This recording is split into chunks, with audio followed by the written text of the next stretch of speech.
E o presidente Jair Bolsonaro zerou as alíquotas de PIS e COFINS do setor aéreo. O governo federal vai deixar de arrecadar mais de R$ 1,5 bilhão nos próximos anos.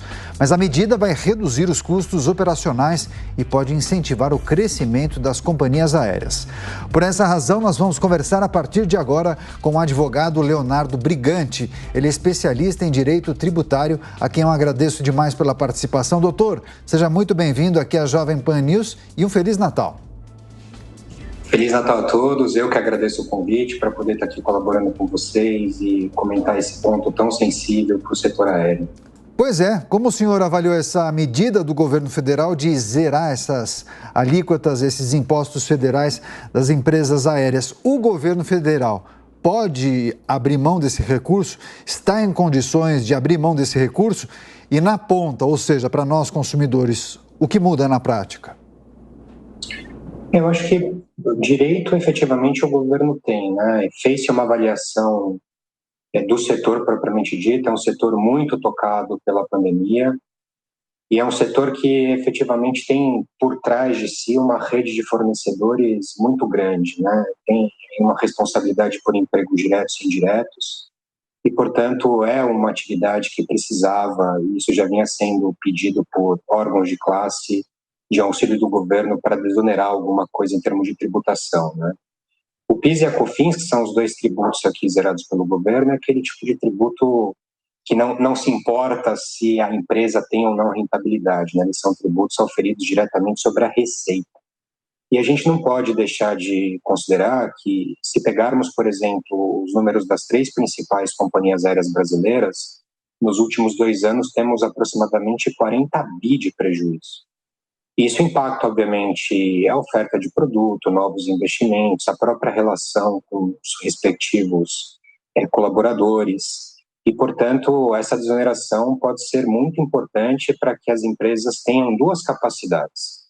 A primeira é gerar uma universalidade maior em relação ao seu produto, permitindo que as pessoas tenham acesso a preços mais baratos, mas, acima de tudo, permitir que essas empresas possam recuperar agora com esses novos números, né? Em 2022 a gente já tem números bastante otimistas em relação à recuperação, mas que elas possam recuperar esses bilhões que deixaram como prejuízo nos anos anteriores. Acho que é uma medida acertada, talvez um pouco tardia, né? Talvez ela devesse ter vindo um pouco antes, porque, de novo, eu não gosto muito de pensar no micro, né?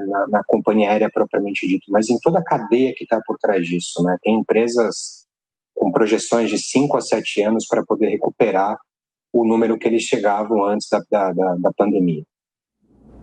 Doutor, e o governo diz que a medida busca aí, evitar uma crise na atividade, ou seja, as companhias elas podem lucrar aí, chegar a lucrar mais ou menos 10%? Eu acredito que sim, não sei se a gente chega a esse número, porque a gente também não pode esquecer que é um setor prioritário. O Brasil é um país continental, e, portanto, uma malha aérea bem distribuída e acessível é alguma coisa primordial para o desenvolvimento, seja do turismo, ou seja das viagens de negócio, né?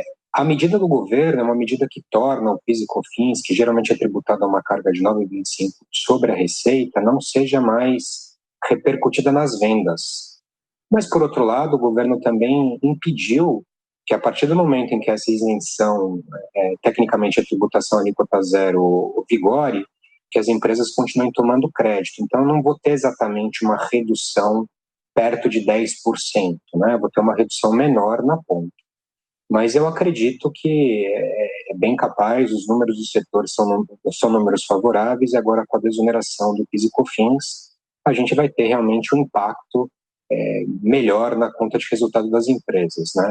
O que também a gente precisa levar em consideração é que é um setor que, além de ter sido muito prejudicado pela pandemia, é um setor que vive um momento de intempérie muito drástico, né? Você tem aí, pelos últimos números divulgados, quase 100% de elevação do custo do setor aéreo. Acho que aqui muito impactado por combustíveis lubrificantes e por outras variáveis que são indispensáveis ao consumo do setor para ele continuar operando e que também deprime um pouco esse resultado.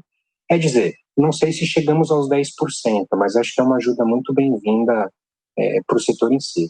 Pois é, doutor, o senhor fez uma avaliação que considerou a medida acertada, mas achou que ela foi tomada de maneira tardia.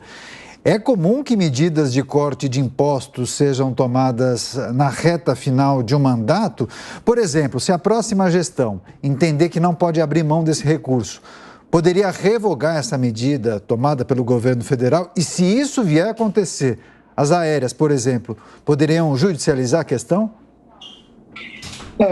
Eu não posso afirmar que é uma medida comum para um final de governo, especialmente no ano em que você vai ter a transição para um governo completamente novo, né? Seja em questões de entendimento da economia em si, seja em outros pontos.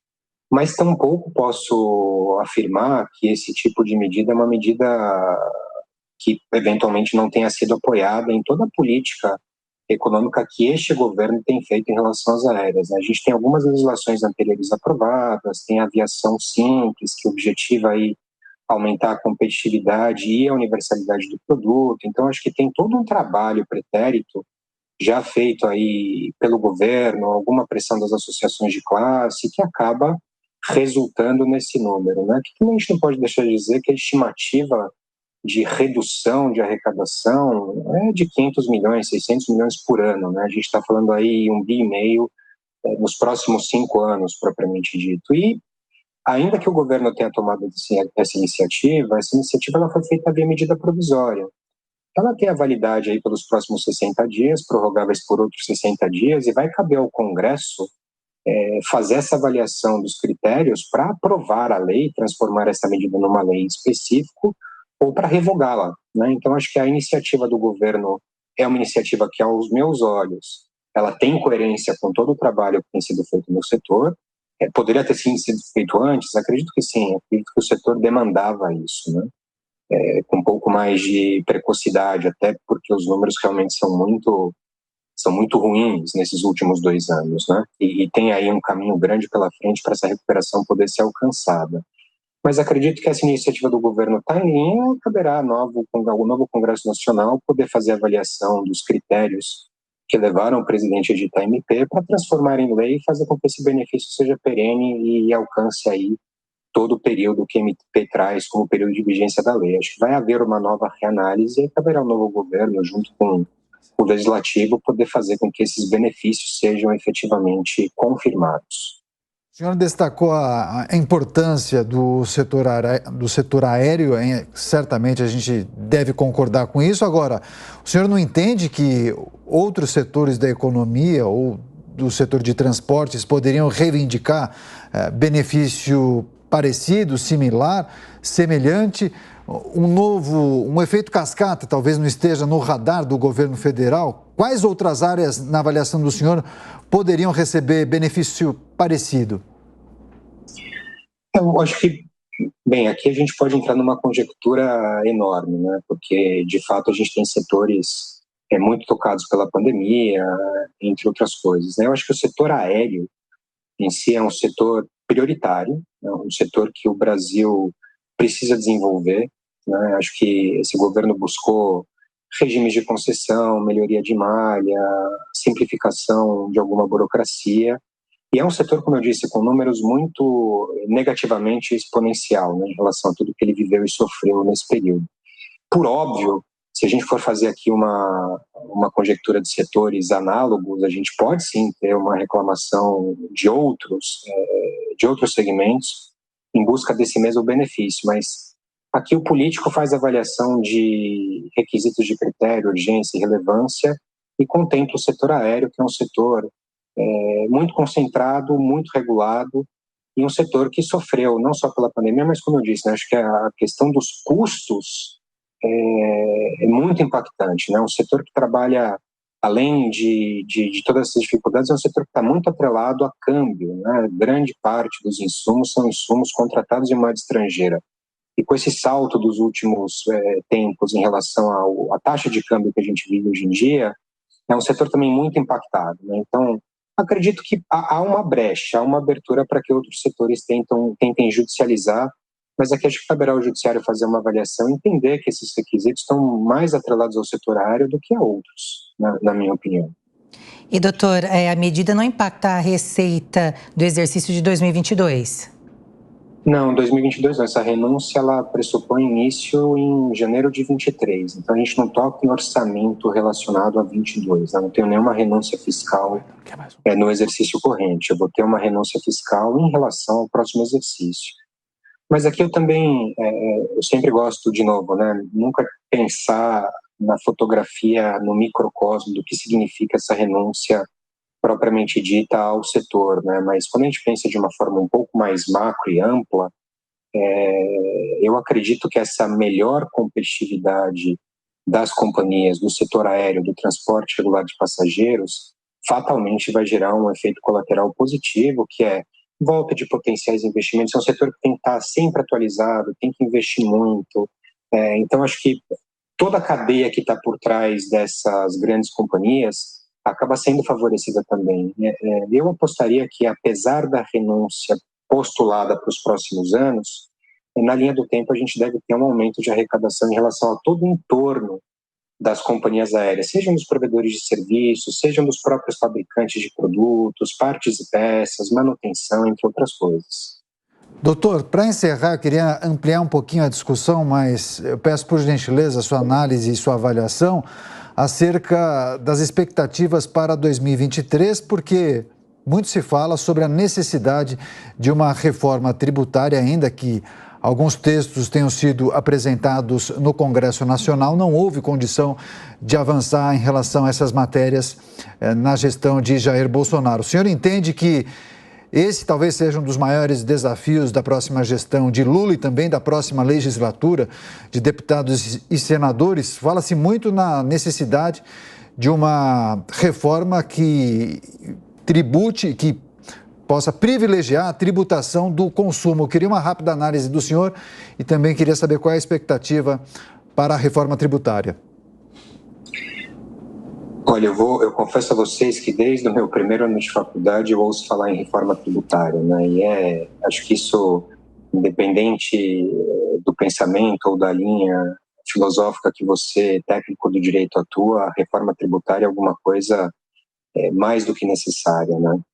A gente tem uma complexidade de sistema que atrapalha o operador, atrapalha o julgador, atrapalha o investidor. A gente deveria ter regras mais simples. E uma consolidação jurisprudencial é absurdo a gente ter a quantidade de processos, a quantidade de contencioso em relação ao nosso PIB, né? Acho que isso não é bom para o governo Jair Bolsonaro, o governo Luiz Inácio Lula da Silva, é alguma coisa que a gente deveria ter condições de mudar. De fato, houve um esforço e houve um encaminhamento aí nesse último governo em relação a propostas, né? Que eram propostas que objetivavam, no primeiro momento, simplificar o jogo e depois buscar algum mecanismo de desoneração, consolidação, aumento de arrecadação e talvez transferência da tributação, mais a riqueza e menos a produção, propriamente dito, né? Eu, particularmente, não sei te afirmar, Daniel e Elisângela, como é que isso vai ser tratado no novo governo, né? A gente não tem exatamente uma proposta de reforma propriamente dita. O que a gente escuta dos interlocutores do governo algumas alterações são necessárias. Acho que vai ter realmente uma aposta, uma reflexão grande em relação à reforma propriamente dita, para fim de simplificação, mas isso vai depender muito do relacionamento desse novo governo com o novo Congresso Nacional, quais as iniciativas que vão ser tomadas. Acho que tem uma mudança de mindset, né, em relação à leitura do sistema tributário propriamente dito. E os técnicos do governo Lula têm dito que talvez essa reforma comece por uma legislação mais periférica, né, sem alterar-se grandes estruturas em termos de alterações de Constituição, mas que a gente possa ter uma distribuição de carga tributária alterando-se um nível de lei mais fácil de tramitação em relação aos processos legislativos, né? Vai ser um desafio. Eu acho que o Brasil efetivamente precisa encarar isso. A gente tem que entender que o sistema tributário brasileiro às vezes onera a produção. Isso não é bom, né? Às vezes a gente diz assim, a solução do Brasil não é tributar mais, né? Mas tributar de maneira eficiente, tributar aquele que não produz, que não gera valor.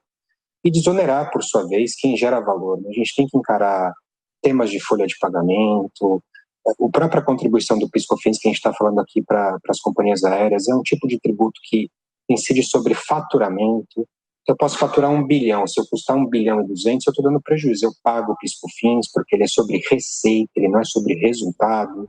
Então são tipos impositivos hostis para quem empreende, né? Acho que a gente precisa encarar isso de maneira mais profunda para poder alcançar uma reforma tributária que não vai ser algo fácil, talvez não seja alguma coisa que a gente consiga tratar numa legislatura, mas talvez um primeiro passo, uma simplificação, uma leitura mais hermenêutica e harmônica do sistema tributário, acho que isso já facilitaria muito a vida de todo mundo. Mudanças na tributação do setor aéreo também, perspectivas para 2023 e as expectativas para a reforma tributária, assuntos tratados com Leonardo Brigante, advogado especialista em direito tributário, a quem agradecemos mais uma vez pela participação. Bom domingo e um Feliz Natal, doutor. Eu que agradeço a todos, um excelente Natal a todos vocês. Parabéns pelo trabalho. Obrigado.